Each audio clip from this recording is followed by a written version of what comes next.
प्रभु यीशु मसीह के नाम से सबको जय मसीह की। आज का वचन है रूत के किताब, उसका 2 अध्याय 8 वचन।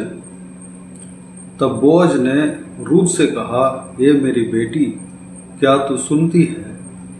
किसी दूसरे के खेत में बीनने को न जाना, मेरी ही दासियों के संग यहीं रहना। 9 वचन। जिस खेत को वे लौती हों, उसी पर तेरा ध्यान बंधा रहे और उन्हीं के पीछे पीछे चला करना। मेरे प्रियो, ये जो वचन है रूत नामक एक स्त्री के विषय में कहा गया है।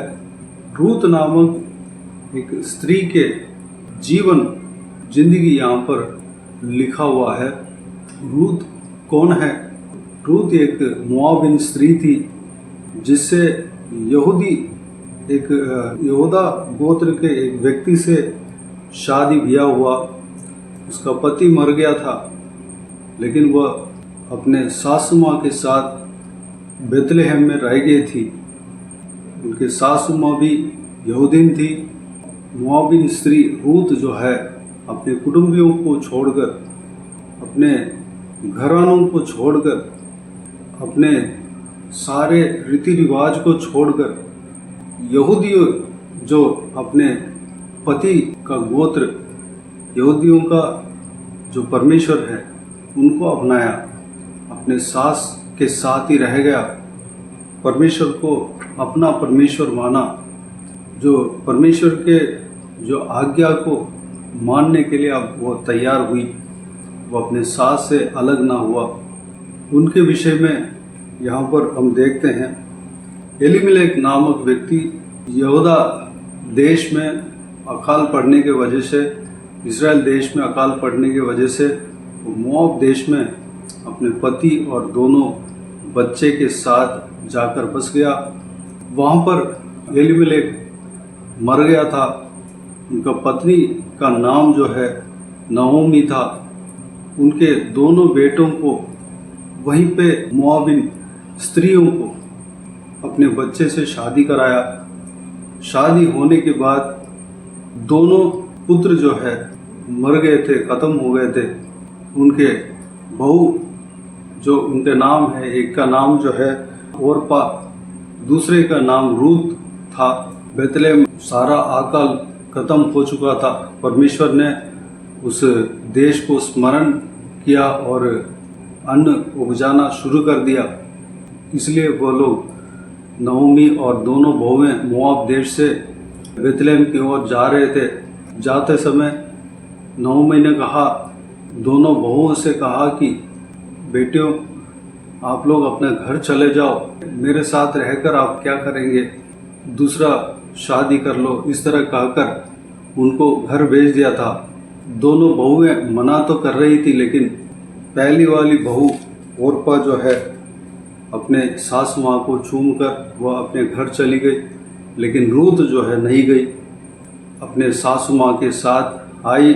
इस तरह कहकर वह आई कि तू मुझसे यह विनती ना कर कि मुझे त्याग या छोड़कर लौट जा, क्योंकि जिधर तू जाए उधर मैं भी जाऊंगी, जहाँ तू टिके वहाँ मैं भी टिकूंगी। तेरे लोग मेरे लोग होंगे और तेरा परमेश्वर मेरा परमेश्वर होगा। इस तरह कहकर नहोमी के साथ रूत भी आ गई थी। रूत जो है अपने सासू माँ को नहीं छोड़ना चाहती थी, जो यहूदियों के रीति रिवाज को नहीं छोड़ना चाहती थी। सासू माँ का परमेश्वर को अपना लिया और यहूदा देश में, यानी कि बेतलेहम में ही वह रहना शुरू कर दिया, रहने का निर्णय ले लिया। उनके विषय में हम यहाँ पर देख रहे हैं। रूत का त्याग जो है बहुत बड़ा है। रूत जो है एक अपने जवानी के समय में वो अपने पति को खो दिया था। उनका कोई संतान नहीं था। उनका सासू माँ कह रही है तू जा दूसरा शादी कर, लेकिन वह अपने सासू माँ को नहीं छोड़ा। वह अपने सासू माँ के साथ साथ यहूदा देश में आई और बस गई। रूत जो है जान गई थी कि यहूदी लोगों का परमेश्वर ही सच्चा परमेश्वर है, इसलिए वह जो है उस परमेश्वर को छोड़ना नहीं चाहती थी। यहाँ पर कहते हुए हम देखते हैं कि तेरा परमेश्वर मेरा परमेश्वर होगा। उससे पहले हमारा परमेश्वर को, जो यहूदियों के परमेश्वर है, उनको नहीं अपनाया था, लेकिन परमेश्वर को जानने के बाद वह परमेश्वर को छोड़ना नहीं चाहा। नौमी के साथ साथ चलकर हमारा जो यहूदियों का परमेश्वर है उनको अपना लिया, क्योंकि वह जान गई थी कि वह यही सच्चा परमेश्वर है, कोई दूसरा परमेश्वर नहीं है। यहाँ पर हम देखते हैं कि ये लोग नए नए जा रहे हैं, खेती करने के लिए कोई रास्ता नहीं है, लेकिन ज़मीन है, कोई मर्द नहीं है। खेत में कटनी का समय था, जौ कटने के समय था।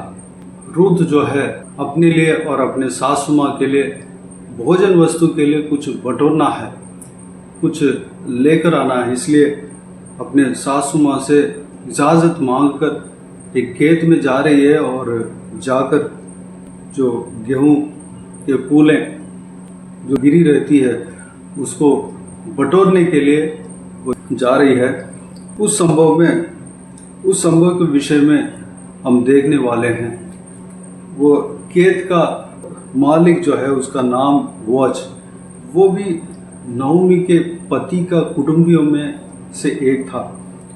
बोअज अपने खेतों को काटते समय रूत जो अन्य जाति स्त्री थी, वह खेत में फूलें बटोर रही थी, फूलें बीन रही थी।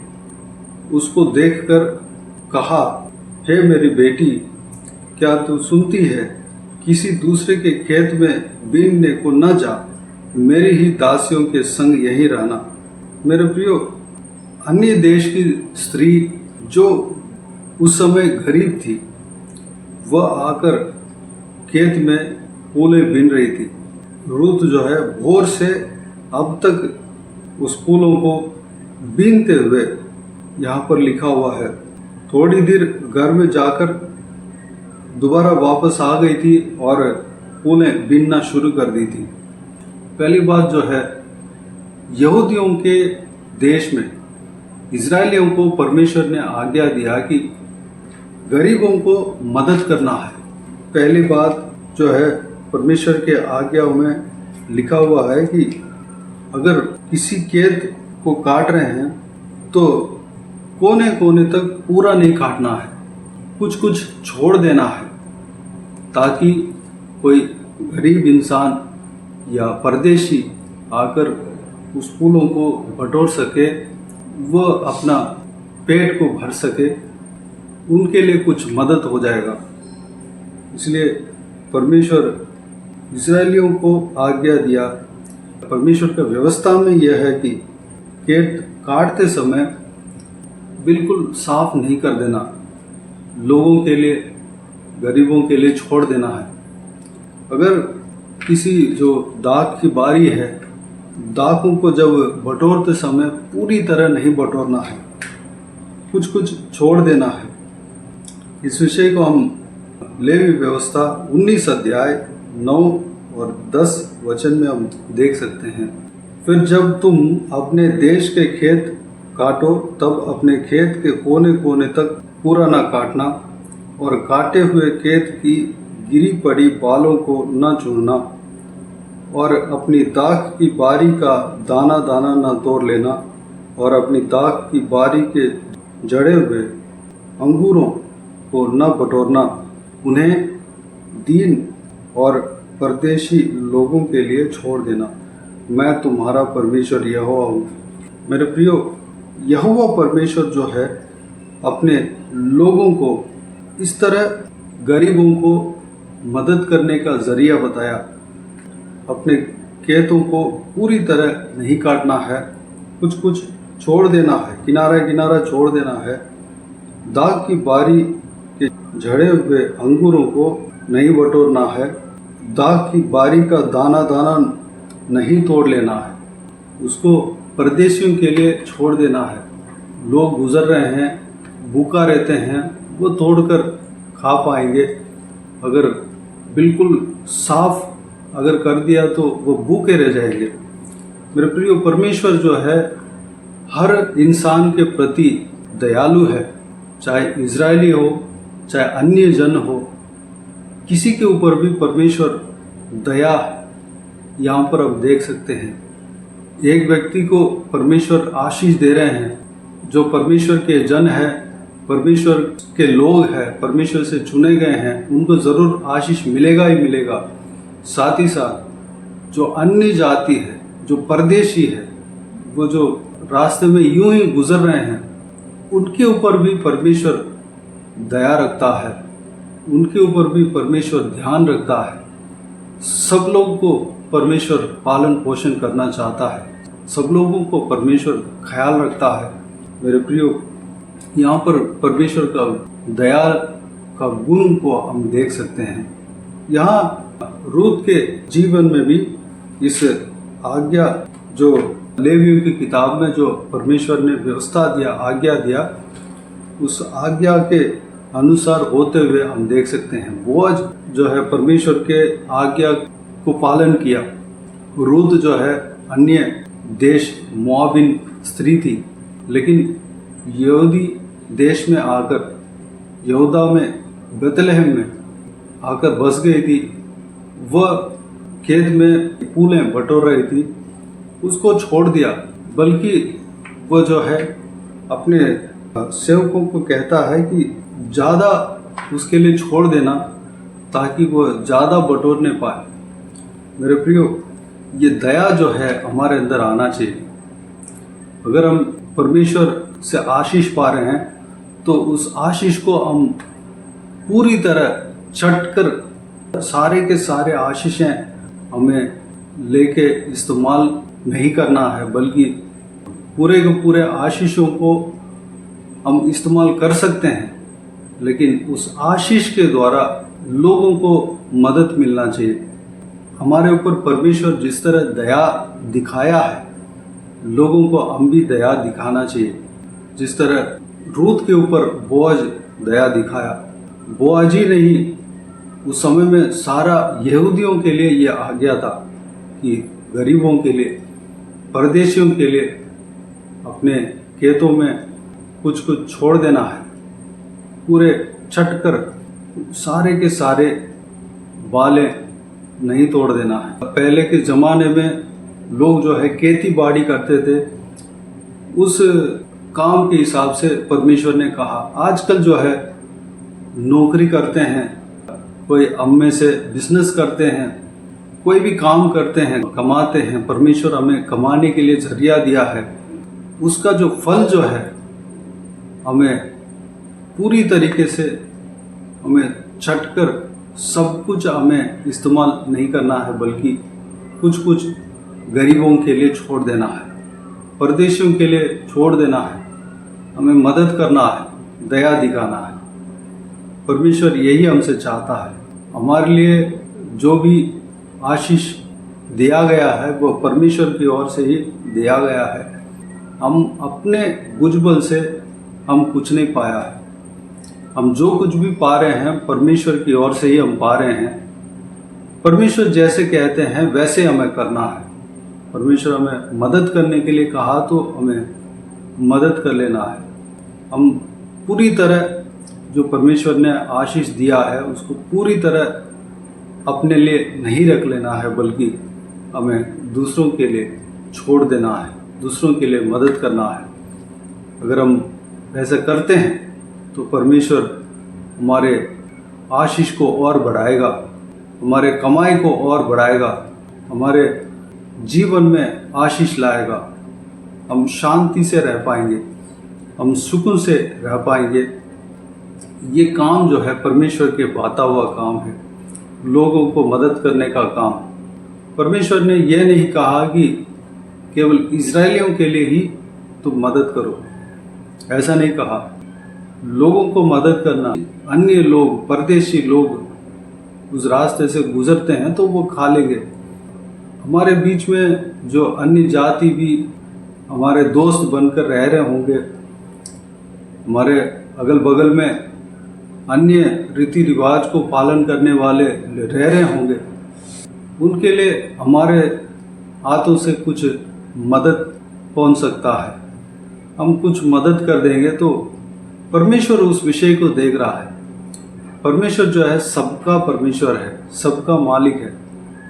ये कार्य को शायद वो लोग नहीं जानते हैं, वो लोग जो है इस विषय का ज्ञान नहीं है, अनजान है, लेकिन उनका भी परमेश्वर प्रभु यीशु है, उनका भी सृष्टिकर्ता प्रभु यीशु ही है, लेकिन वो लोग उस विषय को नहीं जान रहे हैं। उनके ऊपर भी परमेश्वर का दया है। सबसे पहली बात उनको जानना चाहिए, उनके लिए हमें प्रार्थना करना चाहिए। हम कुछ हम उनको मदद करना है। परमेश्वर यही हमसे चाहता है, क्योंकि हमने इस वचन के द्वारा पहले से ही देखा है कि परमेश्वर जो है सबके ऊपर दया दिखाना चाहता है। चाहे कोई भी रीति रिवाज को पालन करने वाला व्यक्ति क्यों ना हो, सबके ऊपर परमेश्वर का दया है, सबके ऊपर परमेश्वर का ध्यान है। लेकिन इजरायली जनों के ऊपर बहुत ज़्यादा ध्यान है। इजरायली जनों के ऊपर परमेश्वर का हाथ है, वो खास है, क्योंकि वह परमेश्वर का जन है। मेरे प्रियो, परमेश्वर जिस तरह हमारे ऊपर दया किया, लोगों को दया दिखाया, हमें भी दया दिखाना है। हमें यह नहीं करना है कि यह यहूदी नहीं है, यह अन्य जाति है, यह जो है दूसरा रीति रिवाज को पालन करने वाला है, इनको बिल्कुल भी हम मदद नहीं करेंगे, इनसे बात नहीं करेंगे, इस तरह में नहीं छोड़ना है। बल्कि परमेश्वर जिस तरह दयालु है, हमें भी दया दिखाना है। परमेश्वर उनके ऊपर अनुग्रह करता है, हमें भी अनुग्रह करना है। हमें सबसे पहले ये जानना है, हम परमेश्वर का जन है, हम आत्मिक इजरायली है। इजरायलियों को जो भी आज्ञा दिया गया है वह हमें भी दिया गया है। ये बहुमूल्य बातों के लिए परमेश्वर को धन्यवाद दें, स्तुति करें। इस बहुमूल्य वचन के द्वारा जो भी हमने मनन किया, सारे बातों के लिए परमेश्वर को धन्यवाद दें, स्तुति करें। आइए हम प्रार्थना में जाएं। स्वर्गीय पिता, दयालु परमेश्वर, आपको धन्यवाद देता हूँ आज के इस आपके बहुमूल्य वचन के लिए। आपको धन्यवाद देता हूँ परमेश्वर, बीते हुए दिनों में हमें संभाला, बचाया, सुरक्षित रखा। आपको धन्यवाद देता हूँ आज के दिन में जो आपके वचनों में से हमने मनन किया। परमेश्वर, लोगों को दया दिखाने का गुण हमारे अंदर आने के लिए परमेश्वर अनुग्रह देना, उस गुण के विषय में हमने देखा। परमेश्वर, आप हालेलुया इस्राएली जनों को आशीष दिया, उनको कहा कि अपने खेतों में से पूरे जो फसल है उसको नहीं काटना, बल्कि अन्य जातियों के लिए, परदेशियों के लिए, गरीबों के लिए छोड़ देना है, ताकि वो लोग भी उस आशीष से कुछ खा पाए। परमेश्वर, इस तरह के आप आज्ञा दिया। परमेश्वर, अन्य लोगों के ऊपर भी आपका दया है। परमेश्वर, अन्य लोगों के ऊपर भी आप ख्याल रखते हैं। अब उनके लिए भी आप चिंतित हो परमेश्वर, उनके पेट के विषय में, उनके जीवन के विषय में आप ख्याल रखते हैं, क्योंकि वो भी आप ही का सृष्टि है पिता। उनको आप बचाना चाहते हैं परमेश्वर, उनके ऊपर भी आप दया करते हैं परमेश्वर। हम भी उस तरह करने पाए परमेश्वर, लोगों के ऊपर हम दया दिखाने पाए परमेश्वर। अपने आशीष जो भी आपसे हम पाए हैं पिता, उस आशीष के द्वारा लोगों को हम मदद करने पाए परमेश्वर, लोगों का हम पालन पोषण करने पाए, किसी ना किसी तरह उनको मदद हम करने पाए परमेश्वर। चाहे अन्य रीति रिवाज को पालन करने वाला व्यक्ति क्यों ना हो परमेश्वर, पिताजी हम उनको मदद करने के लिए अनुग्रह देना पिता। हालेलुया, हम जो आपके हाथों से जो आशीष पाए उसको हम पूरी तरह इस्तेमाल कर हम सेल्फिश ना बनने पाए, बल्कि आप जिस तरह दयालु है हम भी दयालु बनने पाए परमेश्वर। हालेलुया, हमें आपके अंदर जो गुण हमारे अंदर देना पिता, धन्यवाद। बाकी सारे बातों को आपके हाथों में सौंपते हैं पिता। इस वीडियो को देखने वाले हर एक जनों का जीवन में कार्य करना पिता, किसी भी कोई भी कमी घटी ना होने देना, भरपूर आशीष देना। कोई भी जन बीमार हो उनको आपके हाथों में सौंपते हैं, उन्हें छूना, चंगा करना प्रभु यीशु मसीह के नाम से चंगा होने पाए। अगर किसी को दुख हो, तकलीफ हो, सारा दुख तकलीफ को दूर करना, परेशानियों को दूर करना, आंसू को पोंछना परमेश्वर। जिनको जो कुछ भी प्रार्थना का विषय हो, सारा प्रार्थना का विषय का उत्तर देना।